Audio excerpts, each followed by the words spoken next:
Occultists believe that the human race lived in peace, love, harmony and prosperity in an ancient civilization known as Lemuria, a land mass in the Pacific Ocean which was destroyed by a series of cataclysms. American archaeologist and mystic, James Churchward, claimed in The Lost Continent of Mu that documents found in a monastery in India locate the Garden of Eden in Emu. Sirius? The ancient wisdom traditions claims great initiates from the star system Sirius left their perfect and harmonious realm to undertake a sacrificial mission to our planet. They came to Earth approximately 18 million years ago, living in etheric bodies and inhabiting the land subsequently known as Hyperborea, the land beyond the North Wind. Establishing this area as their principal home and temple, they then moved across the world to other key areas in order to act as guides and teachers to the young races of humanity.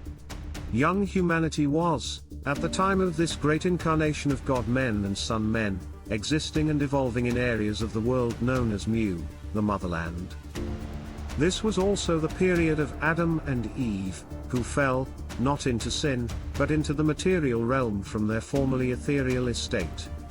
They are known historically as the third root race of mankind, a race of men that, 18 million years ago, had just begun to exist in physical bodies, and to think rationally. During this period the historic, rather than allegorical, story of Adam and Eve took place, followed by the division of Cain from Abel, the latter representing those souls who followed the teachings of the Christ souls, and the former representing those souls who chose otherwise. Lemuria? After the civilization of Lemuria was destroyed, Christ souls from more advanced galaxies incarnated on the Earth to enable mankind to evolve beyond their debased material condition.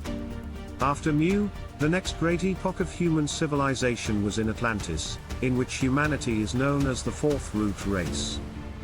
The Atlanteans are the Nephilim, giants of the Bible, their ancestor being Seth, the third son of Adam. During this period the Christ souls and their disciples the sons of God incarnated totally into the dense substance of the planet, and into its human life cycle, taking on dense physical bodies and involving themselves far more completely with the experiences of younger humanity. Thus the sons of God saw the daughters of men that they were fair, and they took wives of all which they chose. Their progeny became the mighty men, the men of renown, the great initiate teachers who lived amongst mankind and who established centers of the ancient wisdom of Atlantis, to teach the mysteries of God and lead those who were ready and capable through initiation. The Lemurian symbol for Scorpio was a winged creature, part bird and part serpent, lifting phoenix-like from a nest of flames, Gheza. The ancients of Lemuria and Atlantis knew the zodiacal sign of Scorpio to be the gate or door of the spiritual temple. It offered the incarnate soul entrance into the place of greater mystery. Around the temple of this greater mystery was the labyrinth courtyard, the field of lesser mysteries. But once a candidate entered through the gate of Scorpio, they entered the grand way, the realm of true manifestation within divine law. The candidate then became the true initiate. In the very early days of Lemuria, when there was little seasonal difference, the stars were not so variable in position within the heavens, for the Earth's axis was not tilted to the degree that it is in your current age. There was a temple site located at a point that aligned to Scorpio when it was in its most prominent position in the heavens. In those ancient days, death was a new experience for Earth souls. Not long before that time these same souls had simply materialized within semi-etheric bodies which were simply converted to new forms, versus going through the death process, that would last for another cycle of time. When the Temple of Scorpio was built, human souls had begun to abandon their old bodies at death because matter was becoming more dense and unstable. They could still live in one body for thousands of years if they chose. After leaving the body, they regenerated in inner, non-physical realms before reincarnating again to slowly adapt to Earth's increasingly dense physical reality. The Temple of Scorpio was built primarily for the purpose of souls leaving the body. In those days, an incarnated soul knew of their coming transition well before the moment it would occur.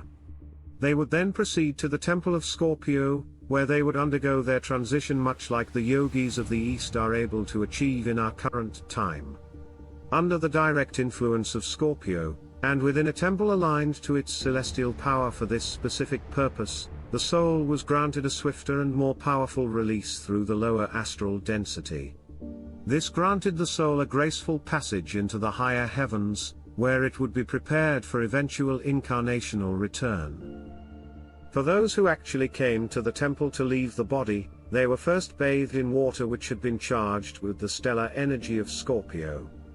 Then the wayfarer, as they were called, was dressed in white linen and laid within a sarcophagus resembling the one in the king's chamber of the Pyramid of Giza. The Temple of Scorpio was a pyramid also, and the chamber containing the sarcophagus of ascent was positioned at exactly the same point as it is in the Great Pyramid. The latter was known in the days of my time in Egypt as the Temple of the Risen One. It was from the sarcophagus in the Temple of Scorpio in Lemuria, that the soul would arise from the body into the cosmos like the Scorpio being called Gheza, leaving a fine white powder behind rather than a dead body. This powder was a form of prima matter, or first sacred matter, similar in nature to what is now being called the white powder of gold in the New Age community. Those who were not able to get to the Temple of Scorpio for their transition left the corporeal form behind, although a greater portion of its essence was lifted into an etherealized form than in your current age.